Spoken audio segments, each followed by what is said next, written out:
본 방송에서 제공하는 투자 정보는 투자 판단에 대한 조언입니다. 방송에서 제공하는 주식의 가치, 가격 상승 및 하락에 대해서는 방송사에서 보장하지 않습니다. 실시간 정보 브리핑입니다. 첫 번째 브리핑입니다. 2차전지 업종의 주가가 바닥을 찍었다는 판단으로 관련 ETF에 석 달 만에 4천억 원이 넘는 자금이 몰렸습니다. 리튬, 니켈 등 2차전지에 쓰이는 주요 광물의 가격이 하락세를 멈추고 반등하기 시작한 징조로 풀이됩니다. 두 번째 브리핑입니다. 금융감독원에 따르면 국내 은행의 부실채권 비율은 작년 12월 말 기준 0.47%로 전분기 말보다 0.03%포인트 올랐습니다. 부실채권 비율은 작년 9월 이후 매분기 증가하고 있으며 부실채권은 3개월 이상 연체돼 떼일 위험이 있는 대출금입니다. 마지막 브리핑입니다. 독서 플랫폼 밀리의 서재가 작년 매출과 순이익이 크게 증가하며 최대 실적을 기록했습니다. 전자책 구독 서비스가 자리를 잡은 것과 동시에 기업 고객이 대폭 증가한 효과로 풀이됩니다.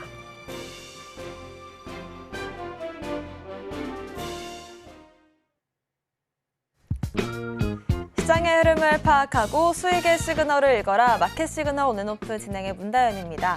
빠르게 변하는 시장 속에서도 수익의 시그널 보내는 종목과 섹터들이 있습니다. 저희와 1시간 동안 그 수익의 시그널들 확인해 보시기 바라겠습니다. 저희 마켓 시그널 온앤오프 두 분의 전문가님들과 함께하고 있습니다. 먼저 정영석 전문가님과는 전반적인 시황을 짚어볼 거고요. 급등하는 섹터들 분석해 보겠습니다. 또 임상현 전문가님과는 시그널 이슈를 분석해보고 포트폴리오도 함께 고민해 보겠습니다. 간밤 FOMC에서 금리가 동결이 됐습니다. 이번에 5회 연속으로 금리가 동결이 됐고 파월 의장도 연내 3회가량을 추가적으로 금리 인하를 하겠다라고 얘기를 했는데요. 여기에 따라서 뉴욕 3대 지수 모두 사상 최고치를 기록을 했고 우리 증시도 양대 지수 모두 1%대 상승으로 외국인과 기관들의 자금 쏠리고 있는 시장 연출되고 있습니다. 시장 상승 탄력을 이어갈 수 있을지 정영석 전문가님과 함께 진단해 보겠습니다. 전문가님 인사드릴게요. 어서 오세요. 네, 안녕하십니까? 네, 오랜만에 시장 좀 강하게 상승세가 나와주고 있는 것 같은데요. 상승 탄력 좀 이어갈 수 있을지 시황 한번 짚어주실까요? 네, 우선 뉴욕 증시부터 좀 말씀을 드리겠습니다. 우선 3대 지수 모두 사상 최고치 찍으며 나스닥 같은 경우에는 1.25% 올랐고요. S&P 500이라든지 다우 역시도 너무 좋은 흐름 이어가고 있습니다. 제가 단기 모멘텀 측면에서 4가지 있다고 말씀드렸던 거 기억하시죠? 우선 2가지는 이미 소비가 되었습니다. CPI, PPI 물가 지표인데 물가가 예상치를 상회하면서 증시가 잠깐 출렁거렸습니다. 그러나 기술주가 반등하면서 다시 증시는 상승했고 최근에는 GTC 2024 관련해서 젠순왕 CEO가 삼성전자 HBM 제품을 테스트하고 있다는 이슈를 통해서 우리나라 삼성전자를 필두로 한 SK하이닉스와 같은 반도체 관련주들이 움직이고 있다 보시면 되고 추가적으로 FOMC까지 모두 소비가 된 상황입니다. 제가 결과는 정해져 있다라고 분명히 말씀드렸습니다. 동결에 가깝다라고 말씀드렸고 중요한 부분은 파월 연준 의장이 어떤 말을 하는가를 주목하셔야 된다라고 말씀드렸는데 점도표상으로 봤을 때는 연내 3차례 인하합니다. 3차례 인하가 거의 확실시되고 있는 상황이고 혹시나 걱정했던 부분은 최근에 CPI라든지 PPI가 어느 정도 높은 수준에 있기 때문에 비둘기적 기조에서 매파적 기조로 바뀌지 않을까 했던 우려감이 있었는데 그 우려감과는 다르게 시장 참여자들이 환호할 만한 이슈가 어제 나왔다라고 보시면 되고 나스닥 같은 경우에는 앞으로 정말 좋은 흐름 보일 것이다라는 개인적인 생각 말씀드립니다.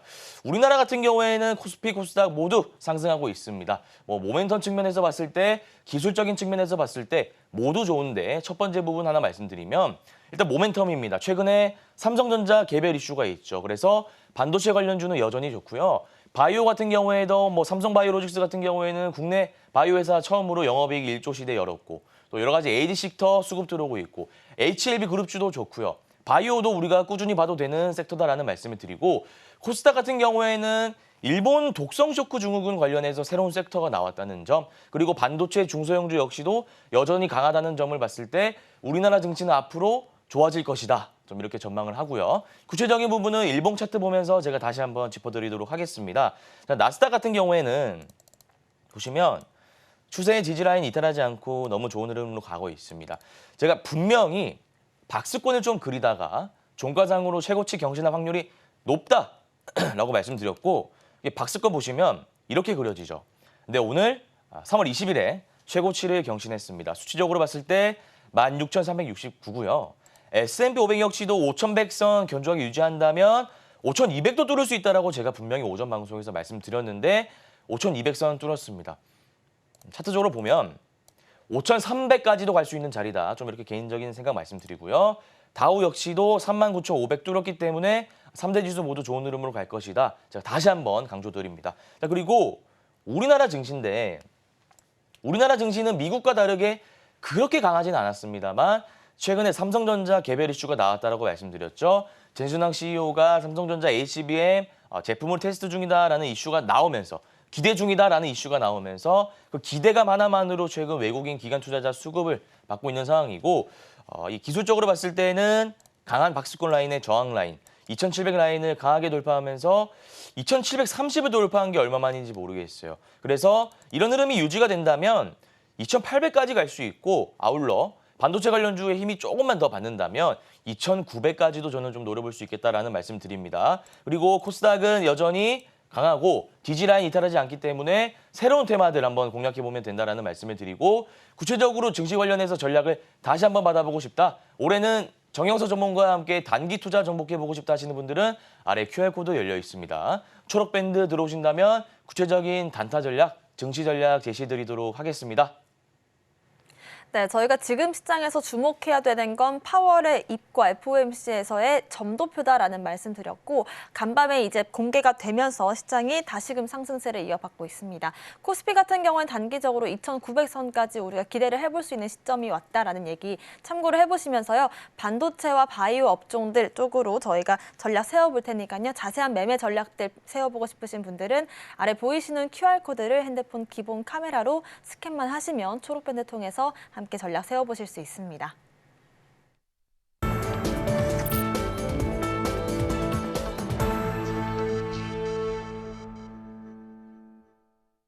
네, 앞선 시황에서 말씀해주셨던 섹터들에 대해서 자세한 분석 들어보겠습니다. 첫 번째로는 바이오 섹터 좀 짚어볼 텐데요. 코로나 엔데믹이 된 지 얼마 채 되지 않아서 일본에서 다시금 증후군이 좀 나오고 있는 것 같습니다. 많은 분들께서 치사율이 최대 30%다라는 얘기에 굉장히 공포심을 느끼실 것 같은데요. 이렇게 또 바이오 섹터 중에서 지금 이 엔데믹 관련된, 이 새로운 증후군 관련된 종목들 어떤 게 좀 있을까요? 네, 우선 이 바이오 섹터 중에서도 페니실린 섹터가 좀 많이 오르고 있는데 그 이유는 제가 아까도 말씀드렸지만 일본 독성 쇼크 증후군, 그러니까 치사율이 30%에 육박한다고 합니다. 이게 일본 내에 나오면서 굉장히 빠르게 확산되고 있습니다. 그러니까 우리가 일반론적으로 봤을 때 치사율이 이렇게 높으면 보통은 빠르게 확산되지는 않는데 아직 뭐 기존 작용을 모른다는 이슈가 나오면서 지금 일본 내에 공포감이 확산되고 있는 상황이고 증상 없는 제2의 코로나일까? 그러니까 우리는 이미 지금 전례 없는 코로나 사태를 한번 겪은 상태잖아요. 그래서 그 공포 심리로 인해서 관련주들의 수급이 몰리고 있다 보시면 되는데 자, 보통은 제가 기술적인 측면을 강조하면서 종목마다 기법을 달리 적용하고 가격 전략 세워드리죠. 근데 오늘은 뭐 그 부분에 대해서도 말씀을 드리겠지만 재료적인 측면에서 좀 구체적으로 말씀드려볼까 합니다. 제가 S급 재료, A급 재료, B급 재료 이렇게 재료를 세 가지로 구분하고 S급 재료는 3차 파동이 나올 수 있는 재료다. A급 재료는 2차 파동 나올 수 있는 재료다라고 분명히 말씀드렸죠. 그러면 이 일본 독성 쇼크 증후군 관련된 이슈가 나왔을 때 이 이슈는 우리가 몇 차 파동이 나올 수 있는 그러니까 S급 재료라 봐야 될까요? A급 재료라 봐야 될까요? B급 재료라 봐야 될까요? 정답은 물음표입니다. 왜냐하면 과거에 코로나 같은 경우에는 이제 코로나가 처음에 이제 창궐 했다가 별 반응이 없었습니다. 근데 그러다가 이제 국내에 유입되고 아시아권뿐만 아니라 전 세계적으로 이게 확산이 되고 국가적 마비가 되면서 양적 완화하고 그래서 증시가 좋아진 부분도 있잖아요. 근데 이 독성 쇼크 증후군 같은 경우에는 일본 내에서 끝날지 아니면 이게 국내로 유입될지 중국이라든지 아시아권으로 유입될지 아니면 이게 아시아권을 넘어서 전 세계적으로 확산될지 모릅니다. 그래서 과거에 여러분들 원숭이 두창 관련된 섹터 아시죠? 그렇게 1차 파동으로 끝날 수 있는 섹터고요. 아니면 이게 확산이 된다면 2차, 3차 파동까지도 나올 수 있는 섹터다라는 어떤 재료적인 부분을 말씀드리면서 기술적인 부분도 좀 같이 잡아드리려고 합니다. 우선 일봉 차트 보시면 국제약품이 대장주인데요. 양봉이 두 개가 나왔죠. 그러니까 이게 시장 참여자들이 좀 많이 관심을 가지고 있는 것 같아요. 다만 거래 대금은 많이 터지고 있지 않습니다. 왜냐하면 지금 이 독성 쇼크 증후군 관련된 섹터 말고도 다른 바이오, ADC라든지 HLB 그룹주 반도체에 돈이 몰리고 있기 때문에 지금 이 바이오, 이 국제약품 관련주에는 돈이 많이 몰리고 있지는 않습니다. 1,000억 가까이 몰리고 있는데 그럼 우리가 이러한 상황에서 전략을 세운다면 두 가지 제가 좀 세워드리겠습니다. 종가상으로 이렇게 마감된다면 이 윗꼬리는 안 좋은 거 아닙니다. 윗꼬리는 안 좋은 게 아니니까. 만약에 이렇게 마감된다면 종가 매매 한번 들어가 보십시오. 3시 20분 장 마감 동시호가 때 시장가 걸어놓으시면 3시 30분 종가 체결되니까 이렇게 캔들이 마감된다면 종가 매매 들어가시면 되고 박스권 돌파 매매 기법을 적용해 봤을 때 지금 들어가지 마시고요. 안정적으로, 그러니까 박스권이 이렇게 그려지잖아요. 박스권의 저항 라인은 한 8,000원 됩니다. 8,000원 라인 돌파할 때 그 돌파 라인이 지지 라인으로 바뀌는 걸 확인하시고 눈으로 확인하시고 들어가시는 전략 세우시면 될 것 같고 이 테마 같은 경우에는 새롭게 나온 테마이기 때문에 제가 하나만 더 좀 말씀드리면 수젠텍입니다. 수젠텍은 진단키트 관련주로 여러분들이 좀 많이 알고 있는 종목이긴 하는데 이 종목 역시도 121선 기법을 적용해서 들어갈 수 있는 종목입니다. 121선 기법은 121선을 강하게 돌파하는 캔들이 나왔을 때 다음날 시초가에 들어가면 된다는 이론의 기법이죠. 그러면 오늘 시초가에 들어가면 고가 기준으로 한 10% 넘는 수익을 달성하셨을 거고 만약에 지금 들어가지 못했다 하시는 분들은 오늘 이 캔들 유지된다면 121선 변형기법 이용해서 오늘 종가에 들어가거나 다음날 시초가에 들어가면 된다라는 말씀을 드리고요. 구체적으로 이 섹터는 우리가 처음 접하는 부분이기 때문에 정보를 한 번 더 받아보고 싶다 하시는 분들은 아래 QR코드가 열려 있습니다. 초록밴드 들어오신다면 제가 이 섹터 관련해서 구체적인 정보를 제공해 드리도록 하겠습니다.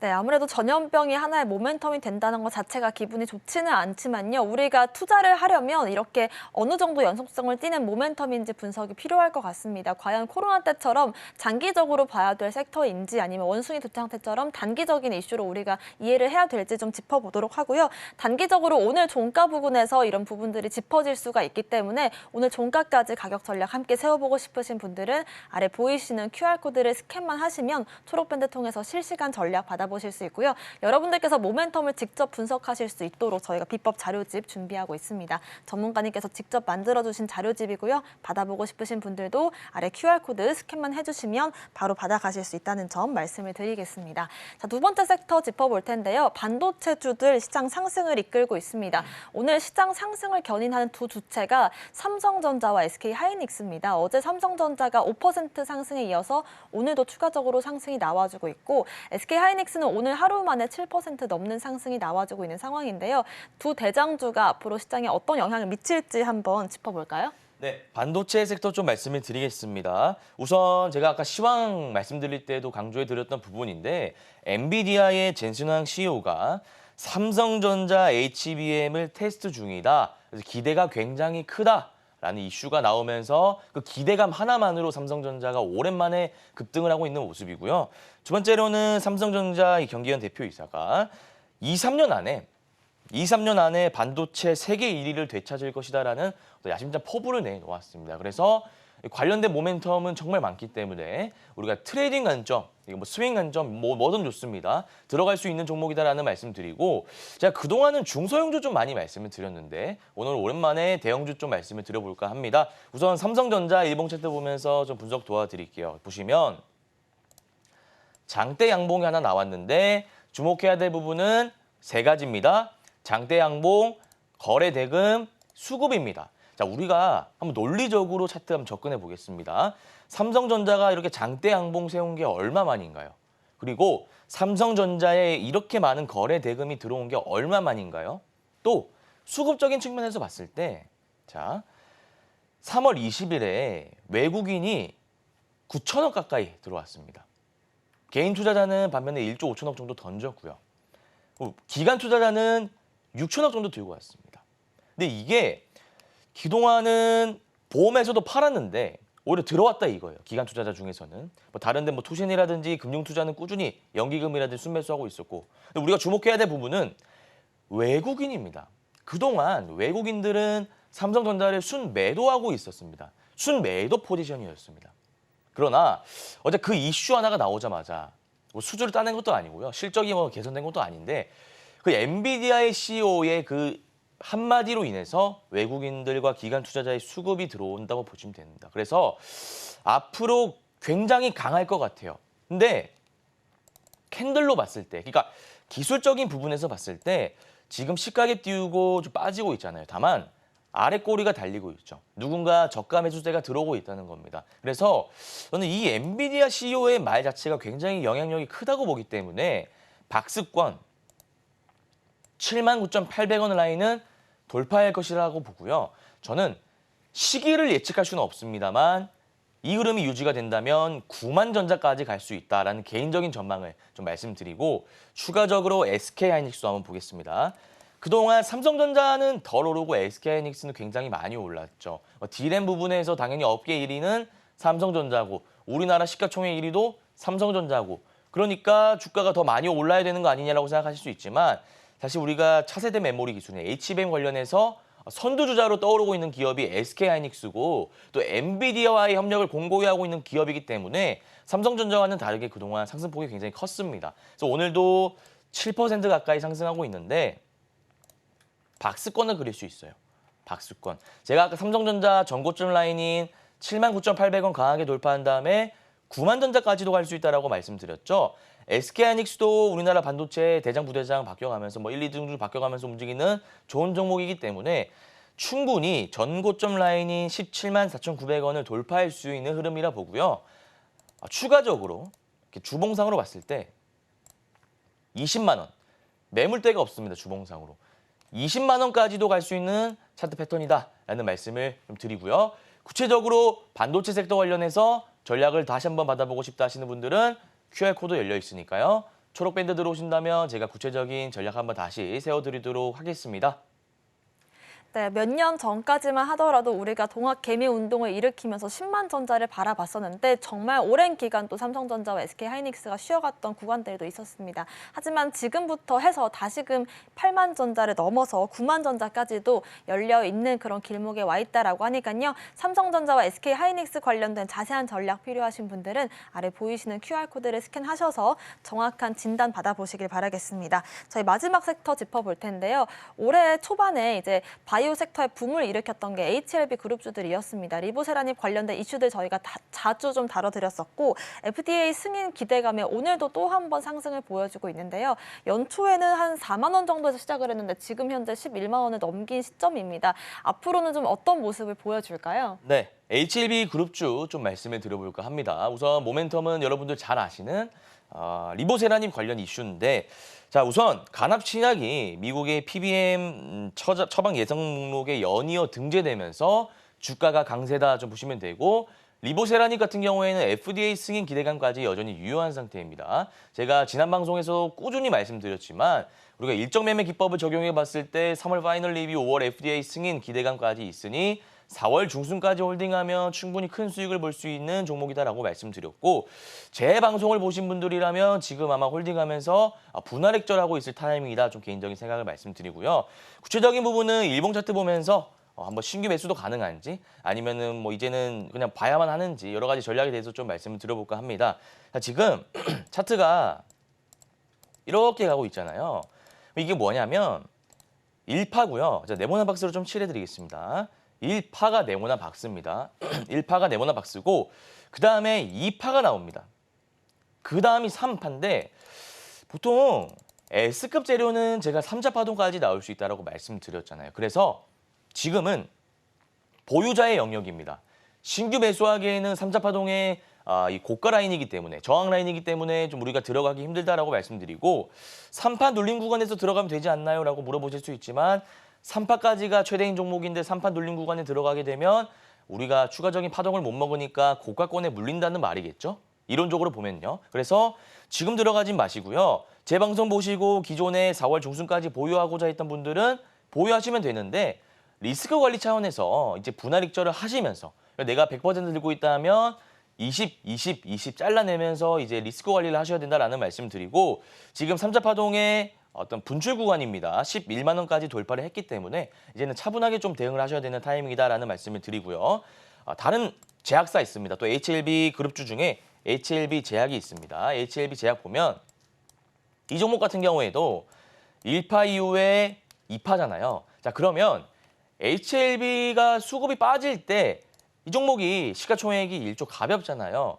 3파까지 노릴 수 있다 이거예요. 그래서 우리가 HLB는 보유자의 영역이니까 그냥 보내주고 신규 매수를 하고 싶다 하시는 분들은 HLB가 아니라 제가 지금 보여드리고 있는 HLB 제약을 들어가시면 되는데 우리가 3파까지 나올 수 있는 재료니까 2파 눌림에 들어가야 되고 지금은 2파 고가권이기 때문에 가격적으로 봤을 때 자, 3만 원 네모난 박스 칠해드릴게요. 여기까지 주가가 내려온다면 우리가 눌림 구간에서 들어가야 된다. 지금 들어가면 안 된다라는 말씀 드리고 3만 원에 들어가게 된다면 단기 목표가는 4만 원 잡고 대응을 하시면 될 것 같다라는 말씀을 좀 드리겠습니다. 저희가 연초부터 HLB 관련된 전략들을 자세하게 세워드리면서 좀 큰 수익을 냈던 종목이기도 한데요. 아무래도 이제는 좀 천천히 수익 실현을 할 구간이고 오히려 HLB 제약 쪽으로 나도 한번 리보세라니 관련된 이슈로 수익 보고 싶다라고 하시는 분들은 보시는 게 맞을 것 같습니다. 당장의 공략이 아니라 눌림목 공략을 해야 된다는 점 강조를 해주셨으니까요. 자세한 가격 전략 필요하신 분들은 아래 보이시는 QR코드를 스캔하셔서 초록밴드 통해서 확인 가능하시고요. 직접 한번 차트 분석해보고 싶다라고 하시는 분들을 위해서 저희가 이렇게 또 비법 자료집도 준비를 해두고 있습니다. 아래 보이시는 QR코드 스캔하셔서 받아가시면 좋을 것 같습니다. 자, 오늘의 공략주 바로 한번 알아볼 텐데요. 전문가님, 오늘 공략해볼 종목은 어떤 종목일까요? 네, 오늘 제가 가져온 공략주는 SG라는 종목입니다. 모멘텀 하나하나 좀 말씀을 드려볼까 합니다. 첫 번째, 재료적인 모멘텀은요. 우크라이나 도로 복구 사업에 참여한다는 이슈가 나오면서 그 기대감으로 좀 오르고 있다 보시면 되고요. 수급적인 측면에서는 지금 외국인 투자자가 좀 순매수하고 있기 때문에 수급적인 측면에서도 나쁘지 않다 보여지고요. 기술적인 측면에서 봤을 때는 지금 단기 중기 이평선 정배열 구간입니다. 수렴 구간이기 때문에 충분히 우리가 여기서 큰 수익을 볼 수 있는 구간이 아닌가라는 말씀을 드려보면서 구체적인 가격 전략은 일봉 차트 보면서 제가 좀 짚어드리도록 하겠습니다. 자, 보시면 제가 중요하게 보는 게 재료랑 거래 대금이랑 매물대입니다. 근데 재료는 괜찮아요. 재건 관련 이슈가 조금 진부하긴 합니다만 SG 같은 경우에는 가벼운 종목이고 언젠간 다시 나올 이슈이기 때문에 2차 파동까지는 나올 수 있는 A급 재료됩니다. 그래서 제가 가져온 거고요. 또 거래대금 측면에서 봤을 때는 제가 종목을 선정할 때 평균적으로 보는 거래대금인 500억 이상을 넘었기 때문에 종목 선정을 했고요. 또 기술적인 측면에서 봤을 때는 매물대가 없잖아요. 그러니까 매물대가 없다는 것은 52주 신고가 달성하면서 추가적으로 더 오를 수 있다는 것을 의미하기 때문에 괜찮은 종목이다라는 말씀을 드리고 우리가 가격적인 전략을 잡아봤을 때 지금 이 박스권 구간을 강하게 돌파하는 장대 양봉이 3월 14일에 나왔고 3월 18일에는 시가갭 띄우고 누군가 쭉 뺐습니다. 다만 이게 유성형 캔들이 나왔다면 제가 좀 오늘 공략주로 들고 오기 까다로웠을 것 같은데 아래 꼬리가 달리면서 나름 이 대기 매수세가 있다는 것을 캔들로 우리가 확인할 수 있습니다. 그래서 지금 도지 캔들로 됐다가 안 됐다 장중이니까 좀 이렇게 바뀌긴 하는데 눌리는 구간입니다. 1파 이후에 11선 눌리는 구간이기 때문에 제가 항상 강조드리는 11선 기법 이용하셔가지고 들어가신다면 단기 목표가 3,000원 잡고 우리가 짧게 트레이딩 해볼 수 있는 종목이다라는 말씀을 드리고 구체적으로 공략주 관련해서 정보를 다시 한번 받아보고 싶다 하시는 분들은 QR코드 나와 있습니다. 초록밴드 들어오신다면 제가 구체적인 전략 다시 한번 세워드리도록 하겠습니다. 네, 오늘의 공략주 SG에 대한 분석 들어봤고요. 재료에 대한 분석과 함께 거래대금 매물대까지 분석을 통해서 가격 전략 세워드릴 테니까요. 궁금하신 분들은 아래 보이시는 QR코드 스캔하셔서 초록밴드 통해서 확인해 보시길 바라겠습니다. 오늘 말씀 주신 정영석 전문가님과는 여기서 인사드릴게요. 고맙습니다.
지금부터는 임상현 전문가님과 함께 시장의 주요 이슈를 짚어보고요. 포트폴리오도 함께 고민해보는 시간 가져보겠습니다. 먼저 오늘의 오전 시그널 이슈부터 화면으로 정리해보겠습니다.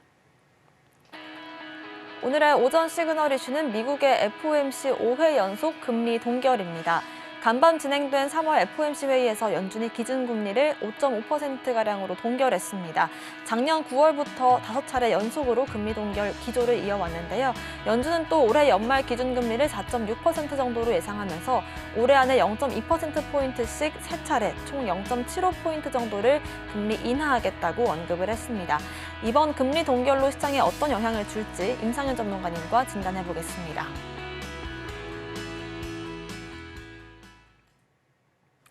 간밤 있었던 FOMC를 이후로 해서 미국 3대 지수도 역대 최대치를 좀 기록을 했고요. 우리 증시도 상승 탄력 이어받고 있는 모습입니다. 전문가님, 아무래도 좀 FOMC 이후로 해서 우리가 시장 상승을 기대해 볼 수 있지 않을까 이런 기대감이 드는데 어떻게 보고 계실까요? 예, 일단 불확실성이 제거됐다는 점에서 다소 긍정적이고요.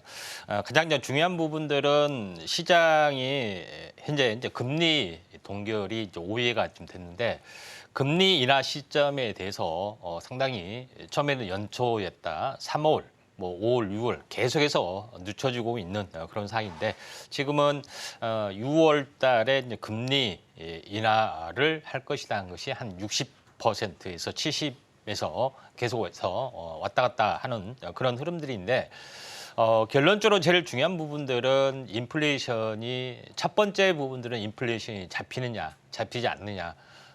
미국뿐만 아니라 우리나라도 인플레이션의 어떤 기준치를 2%로 두고 있습니다.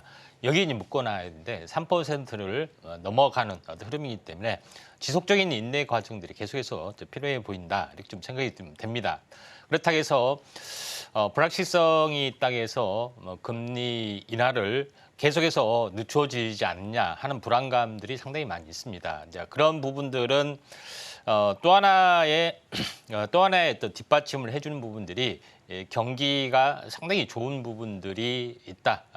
자신감을 계속해서 표현하고 있죠. 결론적으로는 뭐냐면은 경기가 계속해서 상승 중이고 인플레이션도 상승하고 있다. 이렇게 좀 생각이 됩니다. 결론적으로는 인플레이션과 경기가 같이 동행하는 흐름들이 해당이 되기 때문에 인플레이션이 좀처럼 잡히지 않는 그런 상황이 되는데 좀 더 현재 금리 인하가 좀 연장이 좀 될 수도 있다고 좀 생각이 됩니다. 다만 계속적으로 현재 이제 고금리에서 버틸 수는 없기 때문에 이걸 전략적으로 내리는 시점인데 이게 대선과 맞물리면 미국 대선과 맞물리면서 그 전에 내리느냐 또 그 위에 내리느냐 이걸 가지고 또 약간 설왕설래하는 분위기다 좀 생각이 되는데 인플레이션은 그렇게 쉽게 잡히지 않는 그런 부분이 좀 있다 이렇게 좀 생각이 됩니다. 그래서 왜 그러냐면은 현재 이 재화 가치를 말하는 화폐 가치하고 현재 물가의 가치는 1대1인데 고금리가 지속이 되고 있기 때문에 물가의 가치도 당연히 똑같이 동반해서 갈 수밖에 없는 그런 어떤 구조적인 어떤 화폐의 속성을 가지고 있기 때문에 좀처럼 약간 잡히지는 않는데 잡힐 가능성은 상당히 많은데 좀 기다려 봐야 되지 않느냐 이렇게 좀 생각이 좀 되기 때문에 좀 참고할 필요가 있고요. 그다음에 참고적으로 간단하게 이제 우리나라 이제 지수 동향 잠깐 말씀을 좀 드려보면은 전체 이제 시장 같은 경우는 현재 코스피하고 어떻게 보면은 코스피하고 코스닥은 상당히 약간 다른 양상들인데 코스피 같은 경우는 제일 이제 작년에 어떤 이 박스권이죠. 작년의 고점. 그러니까 우리나라 경기가 미국 경기에 약간 후행적으로 늦게 이제 탄력을 보였다는 것은 이런 부분을 말한 겁니다. 쌍봉 고점에서 한번 이제 추락이 됐죠. 근데 작년 고점을 이번에 넘어갔고 한 번 터치, 그렇죠? 조정. 그다음 두 번인데 크게 급락하지 않고 계속해서 버텨주다가 상방향으로 전환이 되기 때문에 이런 그 경기 회복에 대한 시그널들은 확고하다 이렇게 좀 생각이 됩니다. 결국은 코스피 같은 경우는 현재 작년 고점을 넘어가는 확실한 경제 펀더멘탈적인 요소하고 함께 좀 있는데 반면에 코스닥 같은 경우는 보시면은 작년 고점을 아직 넘어가지는 못했죠. 그런 부분이기 때문에 코스닥이 이제 상대적으로 이제 탄력이 더 강하다. 또는 상대적으로 작년에 7월, 8월의 고점이 지나치게 많이 올랐다. 이거 둘 중에 하나가 좀 되겠죠. 그래서 이론적으로라면은 이 작년의 고점을 코스피하고 같은 흐름이라면은 작년 고점 여기까지 갔다가 조정을 보였다가 지금 이제 돌파 시점이 이렇게 와야 되는데 실제로는 반등도 약하고 조정이 있고 이제 이 절반의 박스권을 돌파하고 이제 돌파를 하려고 하고 있기 때문에 선행적으로 코스피가 앞서가고 그다음에 코스닥이 약간 뒤따라가는 흐름들인데 최근에 이제 이슈가 상당히 좀 현재 반도체 그다음에 바이오 또는 여러 가지 테마 2차 전지 뭐 이런 부분들이 흔히 말하는 3B가 되죠. 그래서 배터리, 반도체, 그다음에 이제 바이오 뭐 이런 종목군들이 주도를 좀 해가고 있기 때문에 충분히 저는 올해 큰 3파동의 랠리, 그러니까 작년 23년이 태동기였다. 그래서 올해는 이제 3파동의 어떤 본격적인 상승의 흐름들이 나타나지 않겠냐 좀 생각이 되기 때문에 적극적으로 좀 임해야 되지 않겠냐 이렇게 좀 생각이 되네요. 네, 아무래도 지금 시점에서 우리가 좀 밸류업 프로그램들을 기점으로 해서 좀 코스피 위주의 상승이 나왔습니다. 코스피가 일단은 전년도 고점을 넘겨줬고 코스닥이 따라가는 흐름들을 기대해 볼 수 있는 시점이 온 것 같고요. 경기 회복에 대한 시그널이 명확히 잡혔기 때문에 지금부터 해서 전략적으로 우리가 수익을 볼 수 있는 전략 함께 세워보도록 하겠습니다. 자세한 브리핑 필요하신 분들은요. 아래 보이시는 QR코드 스캔하셔서 임상훈 전문가님과 대응 전략들 세워보시면 좋을 것 같습니다. 저희 종목 이야기도 해볼 텐데요. 첫 번째 종목으로는 SK스퀘어 짚어보겠습니다. 연초에 밸류업 프로그램으로 인해서 좀 이렇게 지주사들을 같이 좀 상승을 보여왔는데 연초 4만 원대에서 빠르게 상승을 해서 오늘 또 7만 7천 원까지 올라왔습니다. 아무래도 52주 신고가다 보니까 이 상승 탄력을 이어갈 수 있을지 많은 분들께서 궁금해하실 것 같은데요. SK스퀘어부터 전략 세워주실까요? 예, SK스퀘어는 약간 낯설어 하신 분들이 뭐 상당히 많이 있을 걸로 좀 생각이 되는데 SK스퀘어는 SK하이닉스의 최대 주주 회사입니다. 그리고 하는 일은 투자를 이제 전문적으로 하는 회사다 이렇게 이제 보시면 될 것 같습니다. 그런 부분에서 약간 보실 필요가 있기 때문에 지금 최근에 현재 SK하이닉스의 이제 고공행보 때문에 이 투자 지분 가치가 상당히 높게 이제 평가가 좀 되어 있고 향후에도 마찬가지죠. 그래서 약간 고공 행보를 좀 해주고 있는데 또 하나의 부분들은 투자하는 자회사의 내용들 일면을 보시면은 뭐 여러 가지 깜짝 놀라실 건데 SK 실더스 11번가, 티맵 모빌리티, 그다음에 SK 플래닛 이런 원스토어 이런 업체들이 상당히 많이 있습니다. ICT 쪽에 거의 포진이 되어 있죠. 그다음에 상장 회사인 인크로스나 드리머스 컴퍼니 이런 회사들도 포진이 좀 되어 있는데 결론적으로는 현재 SK하이닉스가 이제 B2C 사업을 이제 전문으로 하고 있고 AI 쪽도 마찬가지 ADAS를 출시를 좀 했던 그런 부분이 좀 있죠. 그다음에 메타버스 쪽으로는 현재 이프렌드 쪽에 어떤 버스 플랫폼을 해 가고 있다. 이렇게 좀 생각하시면 될 것 같고요. 또 인공지능 사업도 ADAS은 개인 맞춤형 어떤 그런 친화적인 요소가 있기 때문에 메타버스 쪽, 그다음에 AI 서비스 쪽, 뭐 이런 어떤 부분으로 시너지 효과를 약간 보여주고 있는데 그리고 현재 이제 블록체인이나 여러 가지 어떤 사업들을 마치 그 전체적으로 겸하고 있는 그런 상황이 되기 때문에 4차 산업 코드하고 정확하게 맞아떨어진다 이렇게 좀 생각이 좀 됩니다. 그래서 SK 쪽에서 4차 산업들을 주도하는 핵심적인 회사가 뭐 어떻게 되느냐 하게 되면은 SK스퀘어를 항시 생각하시면은 되지 않겠느냐. 그리고 플러스 SK하이닉스를 투자를 하고 있다 하는 것이 이제 덤입니다. 자, 차트를 이제 보면서 약간 말씀을 좀 들어보면은 자, 그런 뭐 상황이 되고 있기 때문에 SK스퀘어가 별다른 어떤 두각을 나타내지는 못했죠. 작년 같은 경우에 뭐 기술적 반등이 되고 있고, 뭐 장이 안 좋은 가운데 잘 버텨주고 있고, 또 반등하다가 행보를 해준데 드라마틱한 장면이 나오는 부분들이 이제 올해 1월달에 굉장히 그 피치를 약간 올렸던 그런 부분이 좀 있죠. 신고가를 하고 그다음에 이중 박스권 채널을 보여주고 다시 한번 올라가는 어떤 흐름들이 있기 때문에 약간 뭐 4차 샵 코드도 하고 싶고 우량주를 하고 싶다 하시면은 시총 약간 무겁습니다. 시총 10조 정도 되는데 오늘 뭐 특징적으로 좀 있습니다만은 조정이 되면은 한번 우리가 이제 관심 있게 좀 지켜보실 필요가 있고 오늘 SK하이닉스가 굉장히 많이 좀 떴던 그런 것도 있죠. 그래서 같이 동반해서 떴던 것도 상당히 의미가 있다 이렇게 좀 생각이 되네요. 네, 오늘 SK하이닉스가 7%가량의 급등세가 나오면서 SK스퀘어도 수혜를 받은 것으로 풀이가 됩니다만은 블록체인 쪽이나 4차 산업혁명 쪽으로 관심 있으신 분들 함께 전략 세워보시면 좋을 것 같습니다. SK스퀘어 필요한 자세한 분석들 들어보고 싶으신 분들은요. 아래 보이시는 QR코드 스캔하시면 초록밴드 통해서 확인하실 수 있습니다. 저희 다음 종목 살펴볼 텐데 HLB 제약 짚어보겠습니다. HLB 그룹주들이 전반적으로 오늘 다시금 상승을 보여주고 있습니다.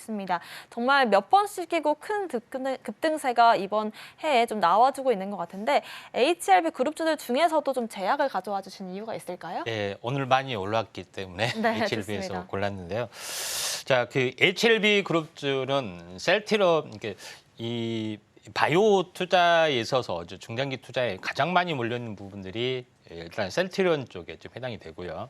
그다음에 두 번째로 많이 몰려있는 부분들이 이제 HLB 쪽에 해당이 됩니다. 그래서 HLB가 그다음에 세 번째는 선두그룹인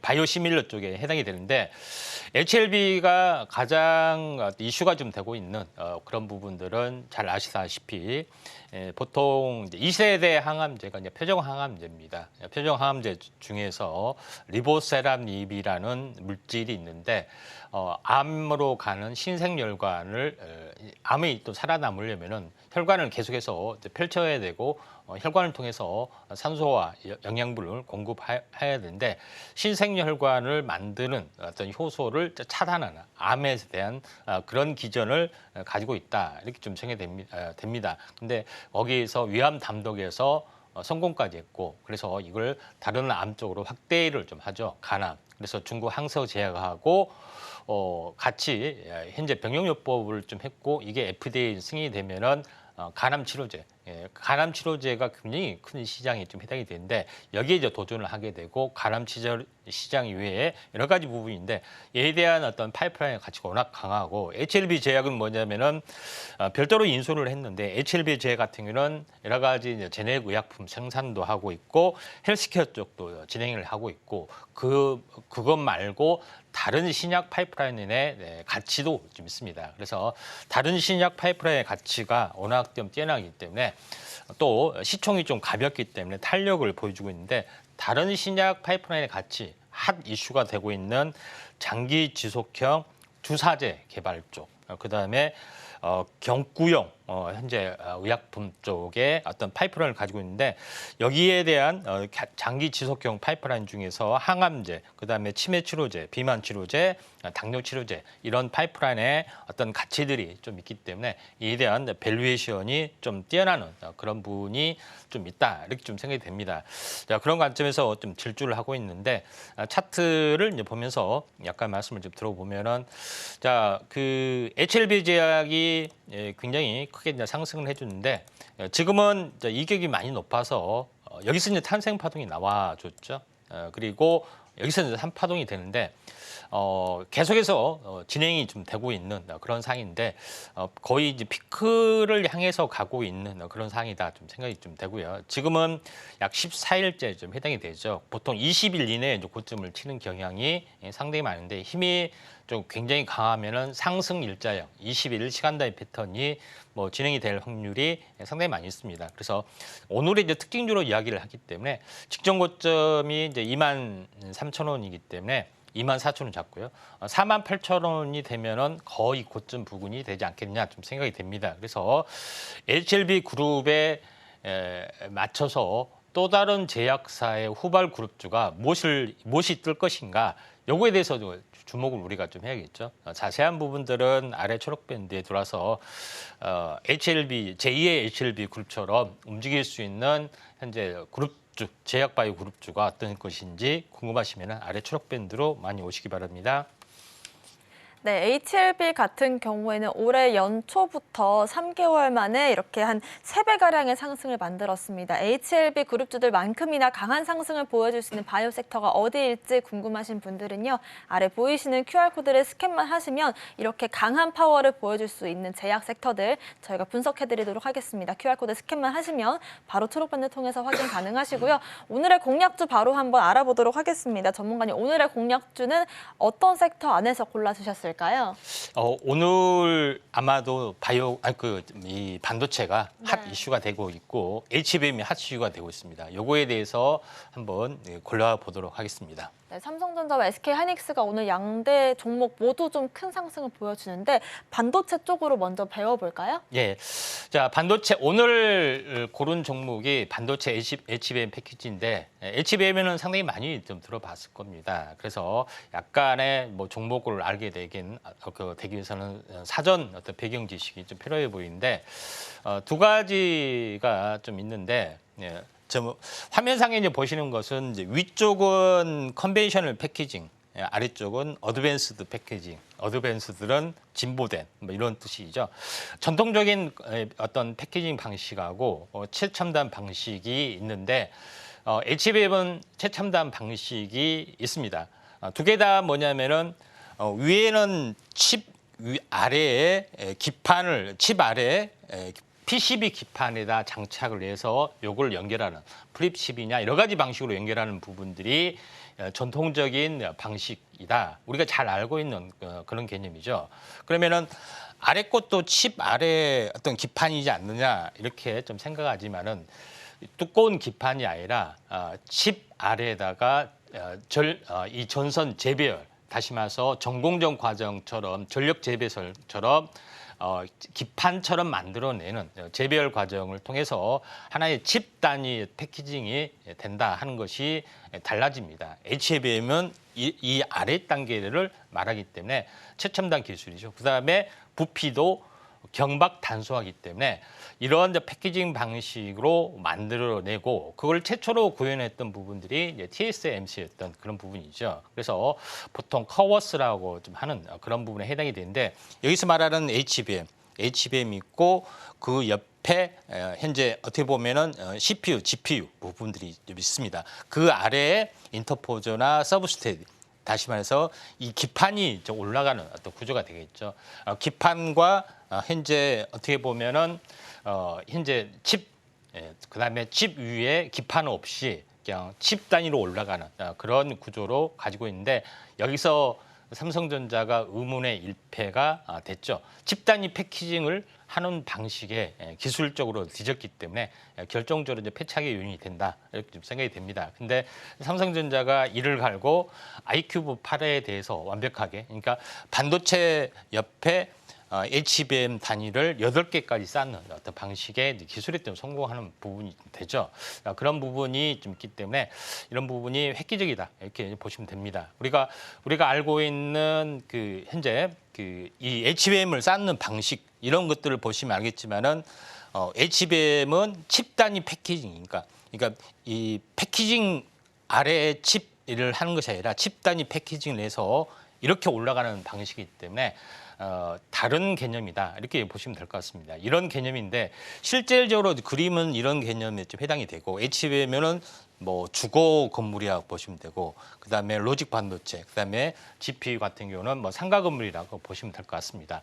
자, 그런 부분인데 실제로 이제 크기를 보시면 이렇게 차이가 나는 거죠. 그래서 얼마만큼 현재 어떻게 보면은 디램을 수직으로 쌓아 올리는 것들이 얼마만큼 경박 단소 초미세로 연결이 되는 것을 알 수가 있다. 이렇게 좀 생각이 되기 때문에 이 기술을 이제 구현하는 업체가 첨단 기술에 해당이 되기 때문에 치고 올라간다. 그래서 이쪽 기술을 이제 구현하는 업체에 대해서 알아보도록 하겠습니다.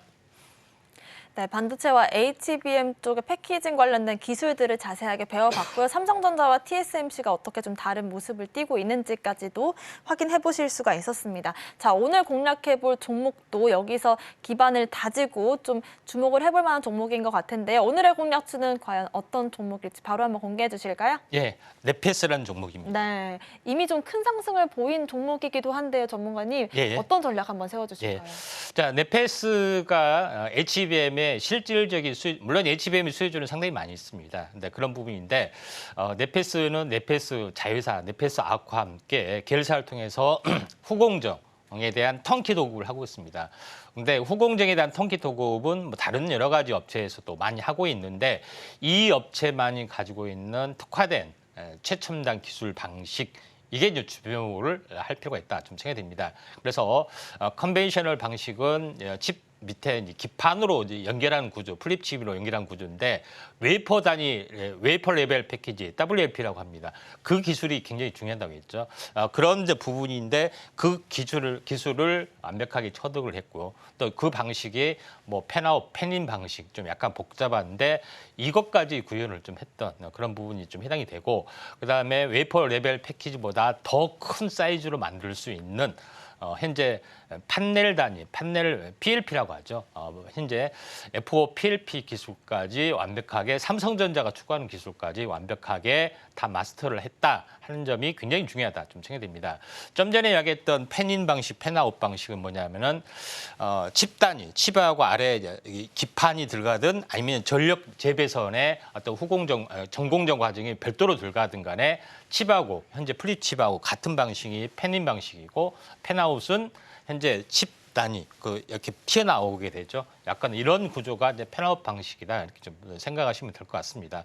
그런데 삼성전자가 TSMC의 F5 현재 WFP를 누르기 위해서 칩 단위, 웨이퍼 단위가 아니라 판넬 단위로 더 크게 한 번에 찍어내자 이런 것들을 말한 겁니다. 경박 단소 한 번에 대량 생산 이게 가장 큰 핵심이죠. 그런데 이것이 약간 구현하기는 상당히 고난도의 기술이 필요해 보이고 이제 서서히 양산화되고 있는데 이 양산화에 기술적으로 계속해서 접근하고 있다 이렇게 보시면 됩니다. 그리고 실제 비중으로 보면은 F5 웨이퍼 단위 패키징 방식하고 판넬도 웨이퍼보다 더 큰 판넬 단위 패키징 방식하고 비교를 해보면은 서서히 시장에 침투가 되고 있는데 유일한 수혜주가 이런 부분에 해당이 되는데 이런 방식으로 지금 갤럭시 24 탑재 부분도 쓸 방식이고 여기서 이 업체에서 하기 때문에 이런 부분이 굉장히 중요하다 이렇게 좀 생각이 좀 됩니다. 자 그런 관점에서 후공정 패키징의 업체 이런 부분인데 네페스를 한번 보도록 하겠습니다. 자, 네페스 부분들은 전체적으로 보면은 이 아직 그 큰 시세를 좀 내지 않은 그런 어떤 삼각 수렴형의 흐름이 좀 있기 때문에 공략을 충분히 좀 해볼 만한 가치가 있다 이렇게 좀 생각이 좀 되죠. 그래서 자세한 부분들은 아래 초록 밴드에 오셔서 이런 부분들을 다시 후속 주도주 가능성이 있는 부분에 대해서 한번 주목을 좀 해주시기 바랍니다. 네, 오늘 임상현 전문가님의 공략주 네페스 알아봤고요. 턴키 방식과 첨단 패키징 방식이라는 독자적인 기술을 갖고 있는 기업이다라는 점 참고를 해보시면서 아래 보이시는 QR코드 통해서 자세한 매매 전략 세워보시길 바라겠습니다. 자, 오늘의 오후장 대응 전략도 세워볼 텐데요. 전문가님, 오후장에서 어떤 전략 세워주실까요? 예, 오후장은 역시 이제 반도체, 네. 그다음에 이제 바이오 이런 부분의 또 순환매가 주도주가 굉장히 강세이기 때문에 이쪽에 포커스, 그다음에 통신 쪽까지 한번 보실 필요가 있습니다. 네, 오전장에서 강했던 반도체와 바이오 쪽 그리고 통신 쪽까지도 오후장에서 이어가는 전략 세워볼 테니까요. 관련된 전략 함께 세워보고 싶으신 분들은 아래 보이시는 QR코드를 스캔만 하시면 초록밴드 통해서 자세한 전략 함께 들어보실 수 있습니다. 오늘 방송의 핵심 내용 화면으로 정리해 보겠습니다. 마켓 시그널 온앤오프 오늘의 핵심 정리입니다. 오늘장 섹터로는 바이오와 반도체, HLB 그룹주들 짚어봤고요. 오후장에서는 역시나 제약바이오와 로봇, 반도체 순환매 흐름을 따라가 보도록 하겠습니다. 오늘 정현석 전문가님의 공략주는 SG 임상현 전문가님께서는 네페스 언급해 주셨습니다. 저희가 방송 중에 드리는 정보는 전문가님들의 조언일 뿐입니다. 참고만 하시길 바라겠고요. 서울경제TV와 서울경제신문을 사칭한 피해도 유의하시길 바라겠습니다. 오늘 저희가 준비한 소식은 여기까지입니다. 시청자 여러분 고맙습니다.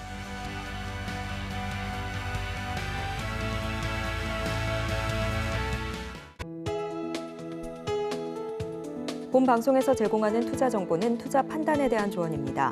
방송에서 제공하는 주식의 가치, 가격 상승 및 하락에 대해서는 방송사에서 보장하지 않습니다.